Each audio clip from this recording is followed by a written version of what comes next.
Guys, in this video I'm gonna show you how to fix Free Fire lag. So let's get started. Alright friends, you have to just open your settings, go to about device.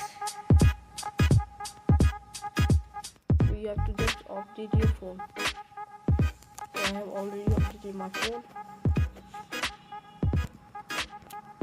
I don't require the update. Now just open developer option. You can do it by